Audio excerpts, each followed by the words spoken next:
Seigneur Jésus-Christ dans sa passion, de lire l'Évangile et de méditer les souffrances de notre Seigneur Jésus-Christ. Il y a les souffrances physiques que nous allons décrire, il y a aussi et surtout les souffrances morales. Jésus a souffert dans son corps et il a aussi souffert dans son âme. Il a été abandonné par ses apôtres, nous l'avons vu au moment de l'arrestation. Il a été accusé faussement, avec des faux témoins à l'appui. Il a été condamné par les chefs de son peuple, par ce tribunal du Sanhédrin qui avait été choisi, préparé par Dieu pour reconnaître le Messie. Et le Sanhédrin le traduit devant Pilate. Il y a le chef d'accusation au tribunal religieux, c'est que Jésus se proclame le Fils de Dieu. Et nous allons voir aujourd'hui que le chef d'accusation devant le tribunal civil, c'est qu'il se proclame être Christ roi. Il est accusé dans sa royauté, dans sa divinité, dans sa royauté. C'est vraiment ce qui s'est passé au moment de la Passion. Jésus a été condamné vraiment pour ce qu'il est, pour sa divinité, pour sa royauté. Le Christ prêtre se sacrifie lui-même. Revenons donc ce vendredi matin, après la condamnation par le tribunal religieux, par le Sanhédrin. Les chefs du peuple, les grands prêtres, emmènent Jésus, toujours ligoté, à Pilate. Comme nous l'avons expliqué, ils ont le pouvoir de prononcer une sentence de mort, mais ils n'ont pas le pouvoir de la mettre à exécution. Ce pouvoir leur a été retiré par l'autorité romaine. Et donc, ils conduisent Jésus à Pilate pour obtenir le droit de le mettre à mort. Seulement voilà, s'ils viennent dire à Pilate qu'ils veulent mettre Jésus à mort parce qu'il se proclame être le Fils de Dieu, ils savent très bien que Pilate ne va pas les prendre au sérieux. Pilate est un païen, c'est un Romain. Des dieux et des fils de Dieu dans le panthéon romain, il y en a, en veux-tu, en voilà. Donc il y en a un de plus, un de moins. Voilà, tout ce que Pilate va chercher à savoir, c'est savoir est-ce que cet individu est quelqu'un de dangereux pour la Pax Romana, pour la sécurité du peuple, pour la bonne entente forcée. Hein, bien sûr, ce n'était pas une amitié qu'il y avait entre Rome et les Juifs, bien loin de là. Mais pour maintenir la paix, est-ce que Jésus était quelqu'un de dangereux ou pas? Donc, voyons aujourd'hui comment Pilate a reçu notre Seigneur Jésus-Christ et nous allons voir que c'est vraiment un procès. Donc, Pilate va prendre le temps d'écouter l'accusation portée par les Juifs, d'interroger notre Seigneur Jésus-Christ et de faire son propre jugement en la matière. Alors, on emmène Jésus de chez Caïphe au prétoire. C'était le matin. Ceux qui l'avaient amené n'entrèrent pas dans le prétoire pour éviter une souillure et pouvoir manger l'agneau pascal. Et oui, nous l'avons expliqué, ce vendredi, ce sera le jour de la préparation, parce que le lendemain, jour de sabbat, c'est le grand sabbat dans la semaine de la Pâque, où les Juifs de Jérusalem mangent l'agneau pascal. Et donc, pour ne pas contracter de souillure légale, parce que rentrer dans la maison d'un païen, c'est une souillure, c'est une impureté légale, il faut attendre 8 jours pour ça. Donc 8 jours, c'est le temps de la fête. Donc ils ne veulent surtout pas contracter. Donc ils livrent le Fils de Dieu à la mort, ça, il n'y a pas de problème, mais surtout pas de souillure légale en entrant dans la maison d'un païen. Donc ils restent à l'extérieur, et Pilate reçoit Jésus à l'intérieur de la forteresse Antonia. Alors Pilate s'enquiert, savoir quels sont les chefs d'accusation, pourquoi les Juifs portent Jésus jusqu'à Pilate. On est quand même auprès des plus grandes autorités, il s'agit des plus grandes autorités religieuses, le Sanhédrin lui-même constitué en tant que tel, qui a prononcé une sentence de mort contre Jésus, qui porte Jésus donc maintenant au tribunal de Pilate, le préfet romain, le représentant de Rome dans toute la région. On se mit alors à l'accuser. « Nous avons trouvé cet homme en train de semer le trouble dans notre nation. Il empêche de payer l'impôt à l'empereur et il dit qu'il est le Christ, le roi. » Alors vous voyez que ce n'est pas du tout le chef d'accusation pour lequel ils avaient condamné Jésus dans la nuit parce qu'il avait proclamé sa divinité. Donc, ils trouvent d'autres accusations qui, pense-t-il, vont obliger Pilate à intervenir. Il empêche de payer l'impôt, et il se proclame roi. Pilate sortit donc à leur rencontre et demanda « Quelle accusation portez-vous contre cet homme ?» Ils lui répondirent « S'il n'était pas un malfaiteur, nous ne t'aurions pas livré cet homme. » Pilate leur dit « Prenez-le vous-même et jugez-le suivant votre loi. » Les Juifs lui dirent, « Nous n'avons pas le droit de mettre quelqu'un à mort. » Voilà justement le dilemme. Ils ne peuvent pas mettre à exécution la sentence qu'ils ont eux-mêmes prononcée, car ce pouvoir leur a été retiré par l'autorité romaine. Alors, Pilate va rentrer dans le prétoire et interroger notre Seigneur Jésus-Christ. Il a écouté l'accusation, maintenant il veut écouter la défense. Il fait son rôle de préfet, de juge en quelque sorte, pour savoir ce qu'il en est. Alors Pilate rentra dans le prétoire. Il appela Jésus et lui dit, « Es-tu le roi des Juifs ?» Jésus lui demanda, « Dis-tu cela de toi-même, ou bien d'autres te l'ont-ils dit à mon sujet ?» Pilate répondit, « Est-ce que je suis juif, moi ? Ta nation et les grands prêtres t'ont livré à moi, qu'as-tu donc fait ?» Jésus déclara, « Ma royauté n'est pas de ce monde. Si ma royauté était de ce monde, j'aurais des gardes qui se seraient battus pour que je ne sois pas livré aux Juifs. En fait, ma royauté n'est pas d'ici. » Pilate lui dit, « Alors tu es roi ?» Jésus répondit, « C'est toi-même qui dis que je suis roi. Moi je suis né, je suis venu dans le monde pour ceci, rendre témoignage à la vérité. Quiconque appartient à la vérité, écoute ma voix. » Voilà la réponse de notre Seigneur Jésus-Christ. Il affirme effectivement sa royauté, mais il l'explique. On est encore dans ce faux messianisme. Et les Juifs, ils sont vraiment... Voilà, ils savent que ce n'est pas... Enfin, Jésus a maintes fois affirmé quelle était la nature de sa messianité. C'est une messianité d'ordre spirituel. Il est venu effectivement établir sur terre le royaume de Dieu, mais c'est un royaume qui appartient au ciel, qui n'est pas de ce monde. C'est un royaume spirituel. Eh bien, les chefs du peuple juif veulent encore l'accuser d'une messianité toute terrestre. Et c'est quelque chose de paradoxal, puisque d'un côté, ils espèrent la gloire, le retour en gloire du royaume d'Israël comme au temps de David et de Salomon. Ils détestent le pouvoir romain. Et là, ils livrent Jésus au pouvoir romain en l'accusant de se faire roi comme David et Salomon. Et ils feignent de leur loyauté envers César, envers l'empereur, qui est fausse d'ailleurs. Bon. Eh bien, Jésus explique la nature de sa royauté, de son royaume à Pilate. Il explique en des mots très simples, non pas tant pour essayer de convaincre Pilate, mais pour lui expliquer que Pilate n'a rien à craindre, car sa royauté n'a rien de terrestre. Il n'a pas d'armée, ce n'est pas un révolutionnaire, ce n'est pas quelqu'un qui a rassemblé des maquisards ou des rebelles armés pour prendre le pouvoir. Non, Jésus prêche la pauvreté évangélique, la simplicité de cœur, des valeurs toutes spirituelles, la vertu. Le royaume n'est pas de ce monde, c'est un royaume d'en haut. Donc Pilate n'a rien à craindre. Et Pilate est un peu méprisant, il dit, en bon païen, vous savez qu'à l'époque, là, on l'avait déjà expliqué, les païens, oui, ils ont leur panthéon à Rome avec beaucoup de dieux, des faux dieux. Et pour beaucoup de gens intelligents, ils savent très bien que tout ça, c'est des histoires, ils n'y croient qu'à moitié. Et Pilate, en l'occurrence, c'est un agnostique, il est sceptique. Et de fait, il répond à notre Seigneur Jésus-Christ, « Qu'est-ce que la vérité ?» Et il n'attend pas la réponse. Il sort du prétoire, il retourne vers les Juifs, et là, il rend sa sentence. Il a écouté l'accusation, il a écouté la défense. Il n'y a aucune raison d'accuser notre Seigneur Jésus-Christ. Pilate lui dit, « Qu'est-ce que la vérité ?» Ayant dit cela, il sortit de nouveau à la rencontre des Juifs et il leur déclara, « Moi, je ne trouve en lui aucun motif de condamnation. » Voilà, ça pourrait s'arrêter là et Jésus aurait pu être relâché, mais les grands prêtres ne veulent pas s'arrêter là. Ils veulent bien le faire condamner et le condamner jusqu'à la mort, et la mort de la croix, la plus infamante, la plus dégradante qui soit.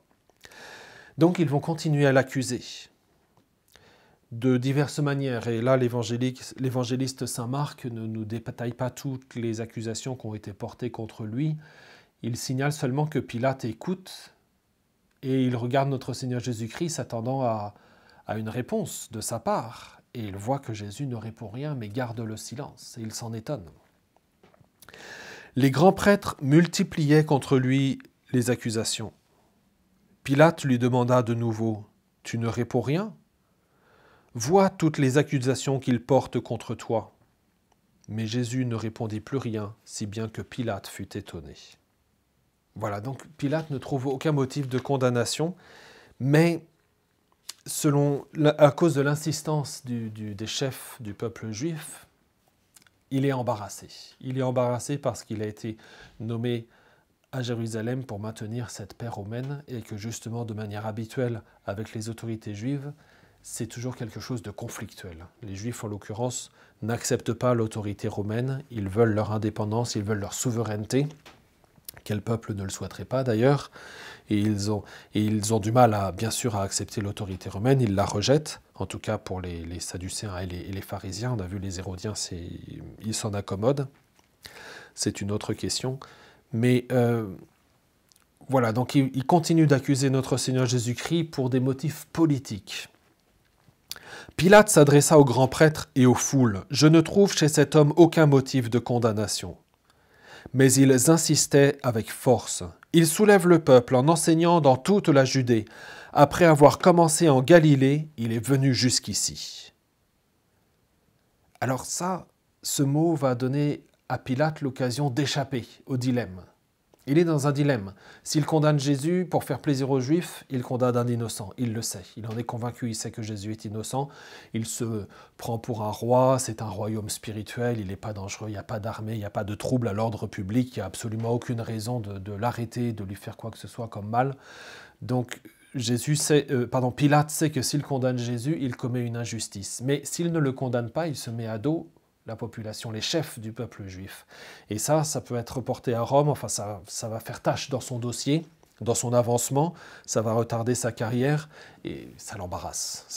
Donc il essaye de trouver des compromis. Alors, premier compromis qu'il essaye de trouver, c'est d'échapper justement à ce dilemme, en renvoyant Jésus à une autre autorité. Tiens, Jésus est de Galilée, et ça tombe très bien, puisque Pilate est préfet de Judée, mais en Galilée, il y a un tétrarque, le fils du fameux Hérode le Grand, Hérode Antipas, est tétrarque de Galilée, et il se trouve que justement, puisque c'est la fête de la Pâque, Hérode a l'habitude de venir passer cette semaine à Jérusalem pour contrôler aussi ce qui se passe dans Jérusalem avec ses sujets.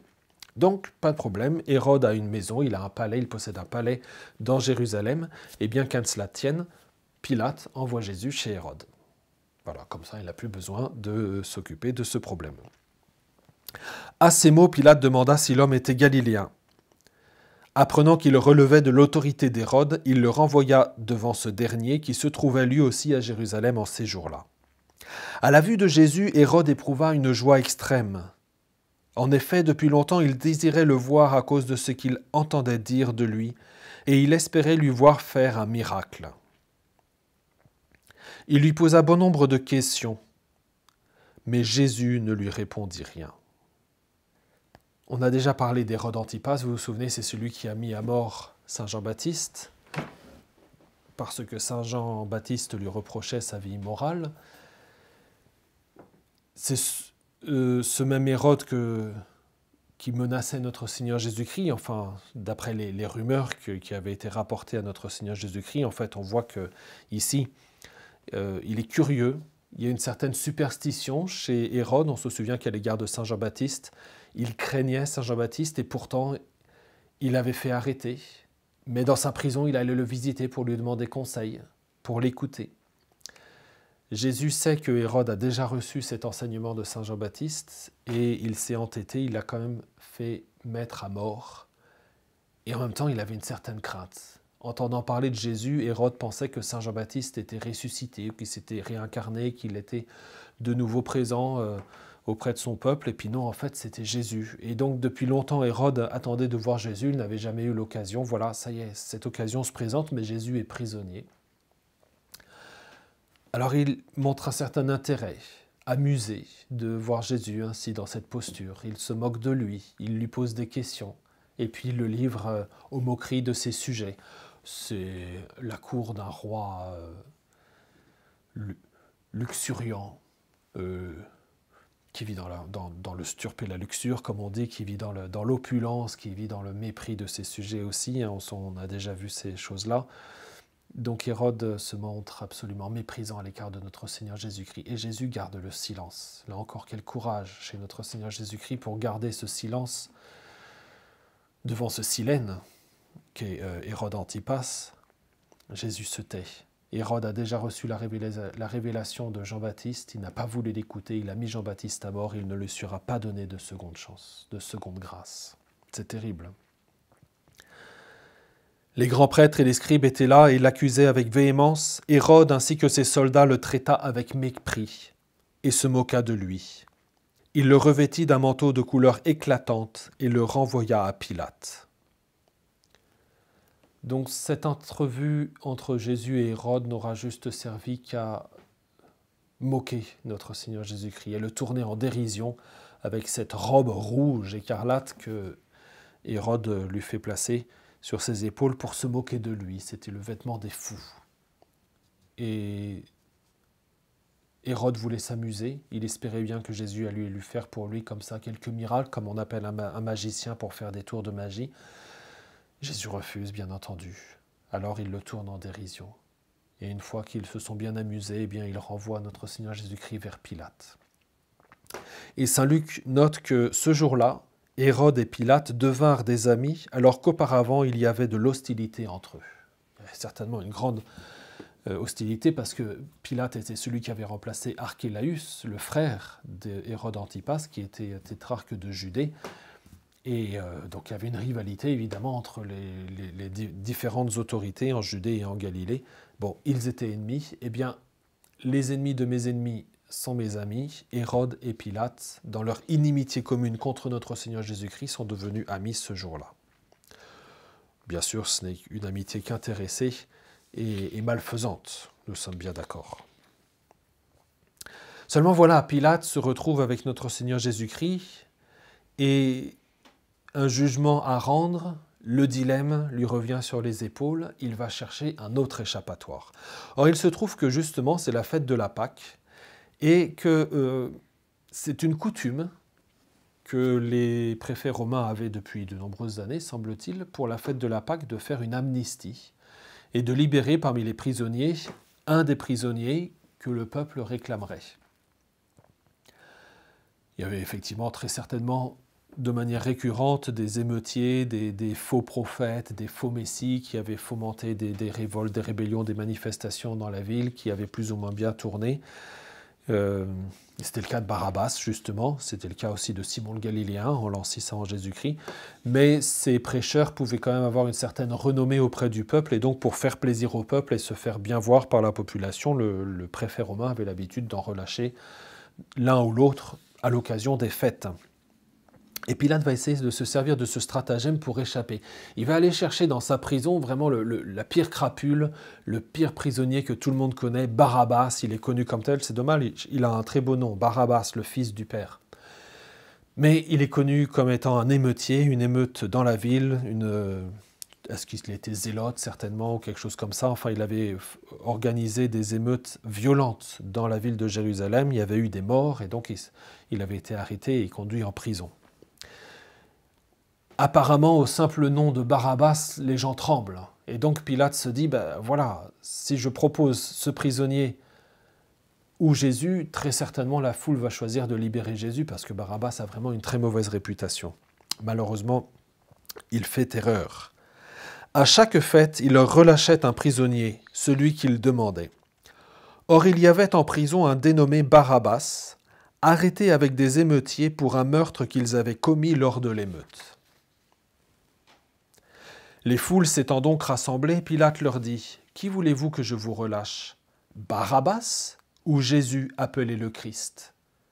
Il savait en effet que c'était par jalousie qu'on avait livré Jésus.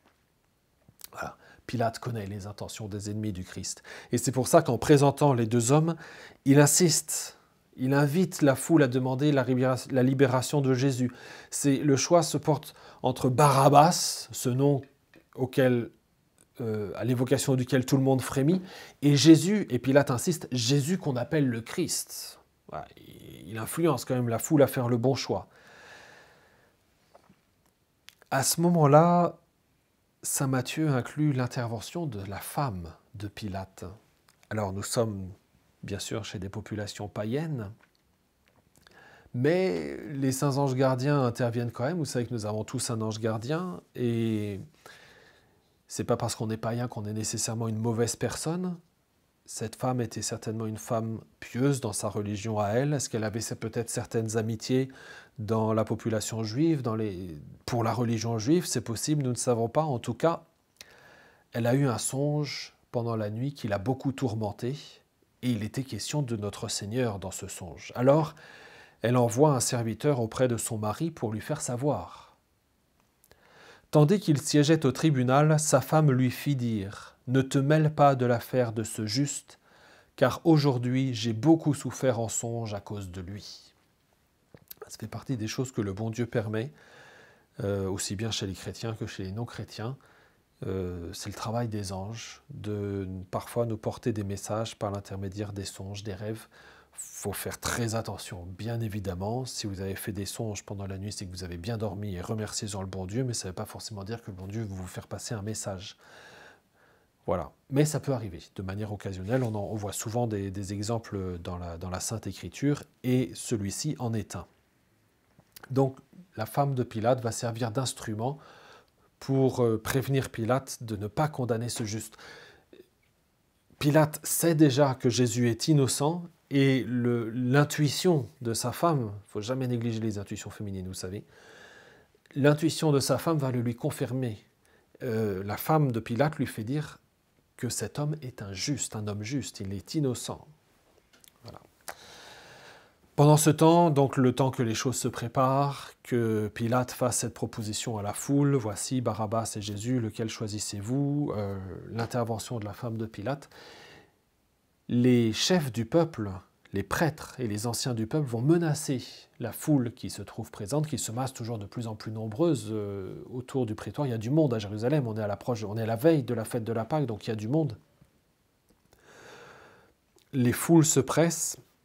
Eh bien, les chefs du peuple menacent, comme ils l'ont déjà fait. Ils menacent les gens, ils les obligent à demander la libération de Barabbas et la condamnation de notre Seigneur Jésus-Christ. Certainement sous la menace de l'excommunication, d'être exclu des synagogues ou de contracter une impureté légale, une irrégularité avant la célébration de la fête de la Pâque. Si vous ne réclamez pas la condamnation de Jésus, alors vous ne pourrez pas célébrer la Pâque, etc. Donc sous la menace, les gens sont sous pression et ils s'inclinent devant l'autorité des prêtres et des anciens. Le gouverneur reprit « Lequel des deux voulez-vous que je vous relâche ?» Ils répondirent « Barabbas ». Pilate leur dit « Que ferai-je donc de Jésus appelé le Christ ?» Ils répondirent tous « Qu'il soit crucifié ». Pilate demanda « Quel mal a-t-il donc fait ?» Il criait encore plus fort qu'il soit crucifié. Et voilà, le plan de Pilate échoue. Il avait essayé de sauver notre Seigneur Jésus-Christ par cette proposition de libérer un prisonnier. Il avait influencé la foule pour qu'il choisisse Jésus, mais sous la menace des autorités religieuses, la foule choisit cet ignoble Barabbas à la place de notre Seigneur Jésus-Christ. Quelle indignité! Jésus est condamné et on lui préfère un criminel. Lui qui est le Fils de Dieu, lui qui est le Messie promis. Jérusalem, Jérusalem, combien de fois ai-je voulu te rassembler comme une poule rassemble ses poussins sous son aile et tu n'as pas voulu. On se souvient de ces paroles de notre Seigneur Jésus-Christ lorsqu'il pleura sur Jérusalem le jour des rameaux. Que va faire Pilate alors? Quelque chose de vraiment injuste. Il sait que Jésus est innocent, mais il veut contenter le peuple qui réclame sa mort. Et il va essayer de trouver un compromis, de le condamner, mais pas à mort. Alors il y a plusieurs formes de châtiment selon la loi romaine. Il y a pour les citoyens romains la décapitation, celle auquel sera soumise Saint Paul par exemple. Saint Paul ne sera pas crucifié comme Saint Pierre, ils sont morts le même jour, à deux endroits différents, mais Saint Paul ayant la citoyenneté romaine, il ne sera pas condamné à la crucifixion ni à la flagellation. D'ailleurs, un jour dans les Actes des Apôtres, Saint Paul est sur le point d'être condamné parce qu'il s'est dit pharisien et donc un préfet romain veut le condamner à la flagellation. Et au moment où la flagellation allait commencer, Saint Paul se tourne vers son bourreau en lui disant « Attention, tu sais ce que tu es en train de faire, là je suis citoyen romain, c'est ce que tu fais, c'est passible de la peine de mort. » Et là, le bourreau s'empresse de le libérer, de s'excuser, de se confondre en excuses.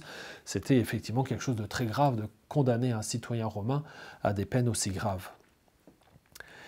Mais pour notre Seigneur Jésus-Christ, qui n'a pas la citoyenneté romaine, qui est considéré comme un étranger, un criminel de droit commun, eh bien il existe deux types de châtiments, la flagellation et le crucifiement.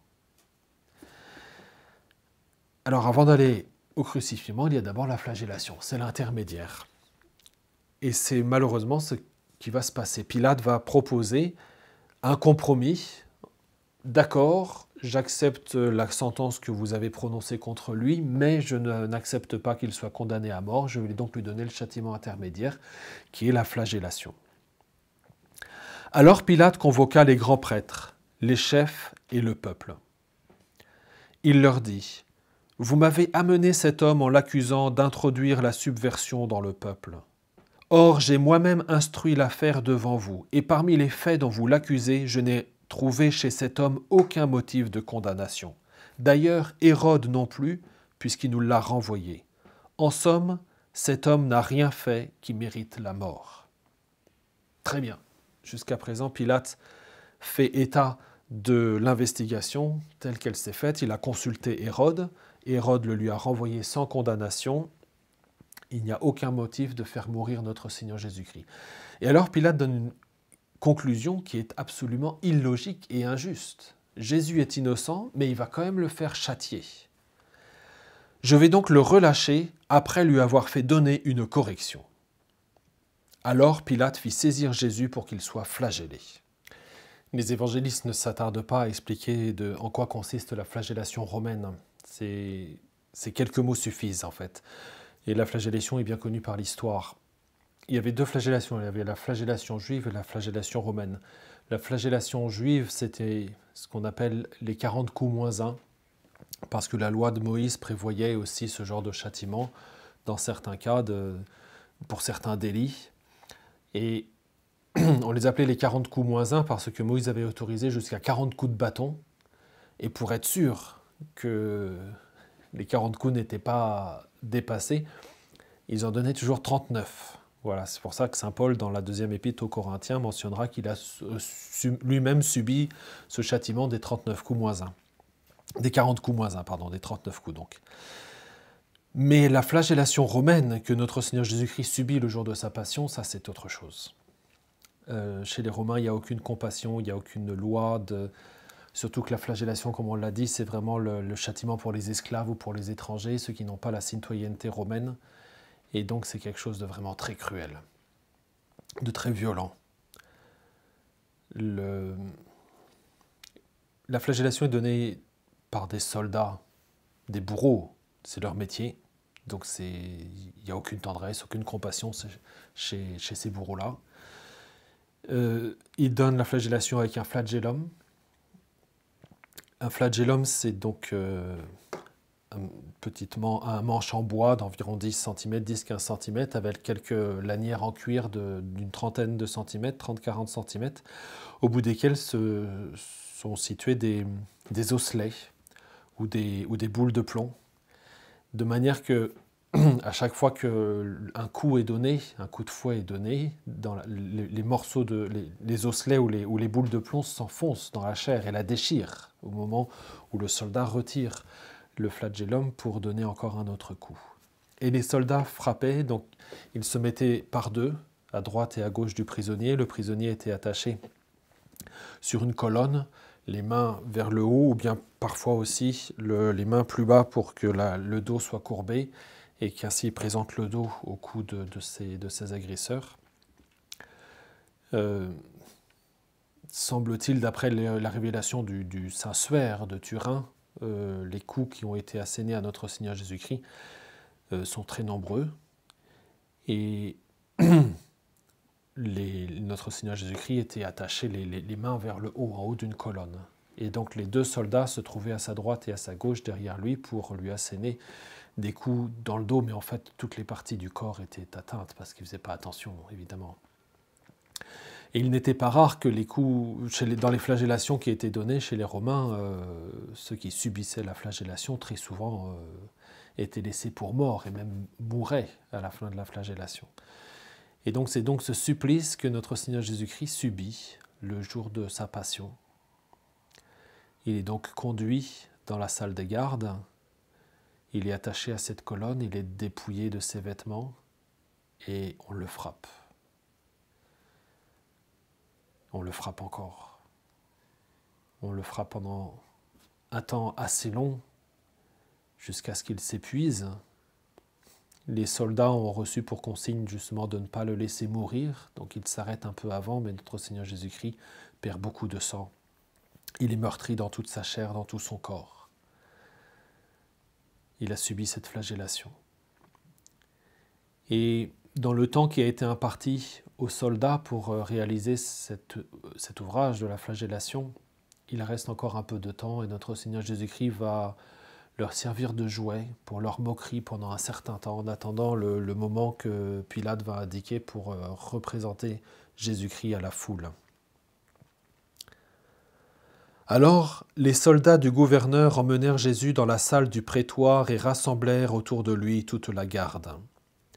Ils lui enlevèrent ses vêtements et le couvrirent d'un manteau rouge. Puis, avec des épines, ils tressèrent une couronne et la posèrent sur sa tête. Ils lui mirent un roseau dans la main droite et, pour se moquer de lui, ils s'agenouillaient devant lui en disant « Salut, roi des Juifs !» Et après avoir craché sur lui, ils prirent le roseau et ils le frappaient à la tête. Voilà, vous imaginez dans un corps de garde des soldats désœuvrés, des bourreaux, c'est pas très reluisant, c'est pas très intellectuel. Et donc ils se moquent de notre Seigneur Jésus-Christ qui devient ainsi leur jouet pendant quelques temps, quelques instants. Combien de temps, nous ne savons pas. Un temps suffisamment long pour que des moqueries aient lieu et ce couronnement d'épines. Ils ont bien retenu que l'accusation portée contre notre Seigneur Jésus-Christ était une accusation politique. Ils prétendaient être le roi des Juifs, en tout cas c'est l'accusation que les chefs des prêtres avaient portée contre lui. Et bien qu'à cela ne tienne, on va en faire un roi de théâtre. On lui met pour pourpre un manteau sur les épaules, pour sceptre un bâton de roseau entre les mains, et pour couronne, une couronne qu'on a trouvée avec des épines assez longues, selon ces arbustes qui poussaient en Palestine, qui se trouvaient certainement dans l'enceinte du prétoire où se trouvaient ces soldats avec notre Seigneur Jésus-Christ. Lorsqu'on regarde le Saint-Suaire, on voit bien qu'en fait de couronne, il s'agit plutôt d'un casque qui recouvrait l'ensemble du cuir chevelu de notre Seigneur Jésus-Christ, avec effectivement une couronne, une tresse autour pour enfoncer les épines dans la chair de notre Seigneur Jésus-Christ. Voilà, méditons ces sarcasmes, ces moqueries que notre Seigneur Jésus-Christ a reçus dans sa royauté. Il est atteint dans sa dignité, dans son royaume. Le couronnement d'épines de notre Seigneur Jésus-Christ. On imagine bien sûr combien notre Seigneur Jésus-Christ a été meurtri dans sa chair par le supplice de la flagellation et du couronnement d'épines. Et après ce moment de supplice, Jésus est reconduit devant Pilate, et Pilate va le présenter de nouveau au peuple. Pilate a dit au peuple, je ne trouve en lui aucun motif de condamnation, mais je vais quand même le faire châtier. Et donc il va le présenter au peuple avec l'espoir que, ça y est, ils auront eu leur dose de sang, si on peut dire, et ils vont en être satisfaits. Et donc, va avoir lieu l'Ecce Homo, voici l'homme, le moment où Pilate présente Jésus ainsi châtié, en espérant obtenir leur satisfaction. Pilate de nouveau sortit dehors et leur dit « Voyez, je vous l'amène dehors pour que vous sachiez que je ne trouve en lui aucun motif de condamnation. » Jésus donc sortit dehors, portant la couronne d'épines et le manteau pourpre. Et Pilate leur déclara « Voici l'homme. » Malheureusement, les faits que Pilate comptait obtenir ne va pas avoir lieu, puisque à la vue de notre Seigneur Jésus-Christ, les foules vont se déchaîner en haine et en fureur contre notre Seigneur Jésus-Christ, s'étonnant de ce qu'il fût encore en vie, et se mettant en colère, réclamant à grands cris la mort de notre Seigneur. Et pas n'importe quelle mort. Il demande à Pilate de le crucifier. Donc on a le deuxième châtiment, celui de la mort justement, dont nous avons parlé, qui est un châtiment horrible, puisqu'on suspend le condamné au bois, par des cordes ou par des clous, enfin peu importe, une croix, un morceau d'arbre, une potence, vraiment. Et on le suspend et on attend qu'il meure de soif, qu'il meure de faim, qu'il meure d'asphyxie, qu'il meure de froid, qu'il meure dévoré par les oiseaux sauvages, parce qu'il y en a aussi, les moustiques, les mouches aussi, qui attirés par l'odeur du sang, se massent autour des suppliciés. Les contractions musculaires aussi, qui sont dues à la soif. Les muscles se contractent et puis voilà, ça pouvait durer comme ça plusieurs heures, comme ce fut le cas pour notre Seigneur, plusieurs jours, jusqu'à ce que petit à petit, c'est une mort cruelle, c'est une mort lente, c'est une mort atroce. Mais ils veulent que Jésus soit crucifié parce que il est écrit dans le livre du Deutéronome que celui qui est pendu au bois est maudit de Dieu. Et justement, les prêtres veulent précisément que la démonstration de cette malédiction soit donnée par la crucifixion. Le moment où Jésus sera suspendu au bois, c'est la preuve qu'il est maudit de Dieu et donc il ne peut pas se prétendre être le Messie, il ne peut pas se prétendre être le Fils de Dieu puisque c'est contraire à la loi. Voilà ce qu'il recherche. Alors que c'est tout le contraire qui va se réaliser. Oui, Jésus va être maudit, mais saint Paul nous donnera l'explication plus tard. Le Christ a été maudit parce qu'il s'est fait pécher pour nous. Et ce n'est pas lui qui a été maudit, mais ce sont les péchés qu'il portait. Il s'est fait pécher pour nous, pour être maudit de Dieu et porter notre malédiction sur la croix.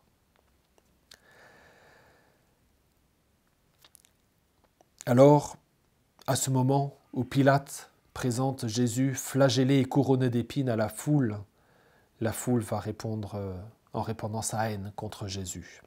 Quand ils le virent, les grands prêtres et les gardes se mirent à crier « Crucifie-le, crucifie-le ». Et là va s'engager un dialogue entre Pilate et la foule. Pilate est excédé. Il voit bien que cette foule est pleine de haine, surtout les chefs de la foule, les prêtres et les Sanhédrites sont remplis de haine, de jalousie à l'égard de notre Seigneur Jésus-Christ. Il sait parfaitement que Jésus est innocent et donc il va jouer le tout pour le tout, il va essayer de faire valoir l'innocence de notre Seigneur Jésus-Christ et pour lui son impossibilité morale de condamner un innocent. Pilate leur dit « Prenez-le vous-même et crucifiez-le, moi je ne trouve en lui aucun motif de condamnation. » Ils lui répondirent « Nous avons une loi, et suivant la loi, il doit mourir parce qu'il s'est fait fils de Dieu. » Quand Pilate entendit ces paroles, il redoubla de crainte. Et oui, fils de Dieu, même pour un païen, même s'il est un peu agnostique, qu'est-ce que la vérité, avait-il dit à Jésus ? Il y a quand même un fond de superstition, certainement, chez ce païen, de croyance. Les fils de Dieu, oui, il y en a beaucoup dans le Panthéon romain. Bon, s'il pouvait ne pas se brouiller avec l'un ou l'autre Dieu, même s'il n'y croit pas vraiment, voilà, ce serait quand même mieux pour sa carrière. Bon, donc il a peur. Il a peur. Qui est cet homme? Comment est-il considéré? Il ne voudrait pas non plus se mettre à mal une croyance populaire qu'il aurait mal compris chez le peuple juif, qui croirait effectivement à une divinité. Bon. Donc, il fait rentrer notre Seigneur Jésus-Christ à l'intérieur du prétoire pour l'interroger de nouveau. Deuxième interrogatoire. Il rentra dans le prétoire et dit à Jésus « D'où es-tu » Jésus ne lui fit aucune réponse. Pilate lui dit alors « Tu refuses de me parler, à moi? Ne sais-tu pas que j'ai le pouvoir de te relâcher et le pouvoir de te crucifier ?» Jésus répondit « Tu n'aurais aucun pouvoir sur moi si tu ne l'avais reçu d'en haut.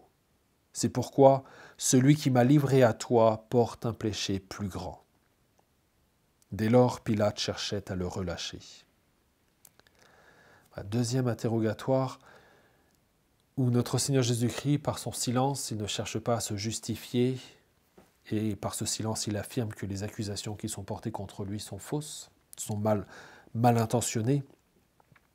Et il rassure Pilate, en quelque sorte. Tu n'aurais aucun pouvoir sur moi si ce pouvoir ne t'avait pas été donné d'en haut. Jésus, disant cela, s'abandonne encore une fois à la volonté de son Père et accepte le fait que Pilate soit l'instrument, quelle que soit son intention, mais l'instrument de la réalisation de la rédemption. Et il dit donc à Pilate, laisse faire, fais ton devoir, celui qui t'a livré à moi a fait un péché plus grand. Pilate comprend et donc cherche à relâcher notre Seigneur Jésus-Christ encore plus. Mais les Juifs se mirent à crier, « Si tu le relâches, tu n'es pas un ami de l'empereur. Quiconque se fait roi s'oppose à l'empereur. » Et là, vraiment, c'est le dernier argument. Là, les Juifs jouent le tout pour le tout. C'est la menace d'une dénonciation à Rome. Pilate est là quand même pour assurer la paix romaine en Judée et il veut pouvoir donner une bonne image de lui, un bon compte-rendu à l'empereur, à Tibère, César Tibère, à Rome. Et pour cela, il faut qu'il soit bien avec les autorités juives. Donc là, les Juifs sont en train de le menacer, de le dénoncer pour mauvaise gouvernance. Et il sait ce que ça veut dire pour lui, ça veut dire la perte de ses fonctions et la fin de sa carrière politique. Et ça va faire... Sur ces paroles, Pilate va lâcher, malheureusement, à cause de pour sa propre carrière, pour sa propre sécurité, pour ne pas avoir de problème avec le peuple et avec les autorités, les autorités romaines. Il va lâcher. Il va accepter de faire condamner un innocent. Il sait qu'il est innocent, mais pour contenter le peuple, il va faire condamner notre Seigneur Jésus-Christ. Et Saint Jean nous l'annonce de manière assez solennelle, en indiquant l'heure, en indiquant le lieu, en indiquant la place où s'assoit Pilate pour donner la sentence. Le dallage, Gabbatha en hébreu, en araméen plus exactement, le jour de la préparation de la Pâque, donc le vendredi saint pour nous, à la 6e heure, c'est-à-dire environ midi. Voilà le moment où Pilate a donné la sentence de mort pour notre Seigneur Jésus-Christ. Et désormais, jusqu'à aujourd'hui, nous le proclamerons tous les jours lorsque nous proclamons le symbole des apôtres, le symbole des vérités de notre foi. Jésus-Christ a souffert sous Ponce Pilate. En entendant ces paroles, Pilate amena Jésus au dehors. Il le fit asseoir sur une estrade au lieu dit le dallage, en hébreu Gabbatha. C'était le jour de la préparation de la Pâque, vers la 6e heure, environ midi. Pilate dit aux Juifs, « Voici votre roi. » Alors ils crièrent, « À mort, crucifie-le » Pilate leur dit, « Vais-je crucifier votre roi ?» Les grands prêtres répondirent, « Nous n'avons pas d'autre roi que l'empereur. » Dernière perfidie, enfin non, c'est pas la dernière, vous allez voir, malheureusement. Des grands prêtres qui détestent l'autorité romaine, mais qui, pour faire condamner notre Seigneur Jésus-Christ, proclament devant Pilate qu'ils n'ont pas d'autre roi que César. Ils mentent, bien évidemment, ils sont parjures. Mais que ne ferait-il pas pour faire condamner notre Seigneur Jésus-Christ?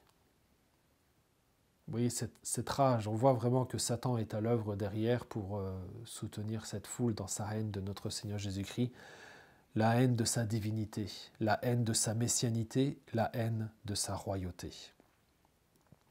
Pilate, voyant que ses efforts ne servaient à rien, sinon à augmenter le tumulte, prit de l'eau et se lava les mains devant la foule, en disant « Je suis innocent du sang de cet homme, cela vous regarde. » Vous voyez la lâcheté de Pilate. Il sait que Jésus est innocent, il le condamne quand même, et pour bien montrer que cette sentence est injuste et qu'il la prend contre son gré à cause de l'insistance du peuple juif, il fait une mise en scène, une pièce de théâtre, il se lave les mains devant tout le peuple.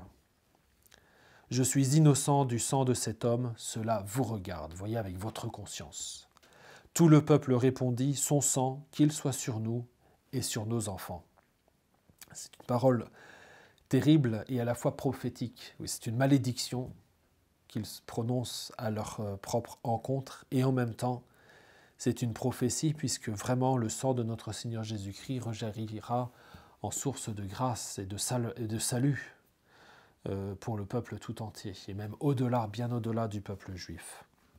Et ainsi Jésus est condamné, la sentence est prononcée, et Pilate avalise la sentence, la confirme et la fait exécuter. Alors il leur livre Jésus pour qu'il soit crucifié. Et ainsi notre Seigneur Jésus-Christ va être chargé de sa croix. Nous verrons dans quelles circonstances dans la prochaine vidéo, pour continuer à suivre notre Seigneur Jésus-Christ dans sa passion, le chemin de croix jusqu'au calvaire et jusqu'à la crucifixion. Je vous dis à très bientôt, mes bien chers amis, et je vous laisse méditer sur ces paroles de l'Évangile.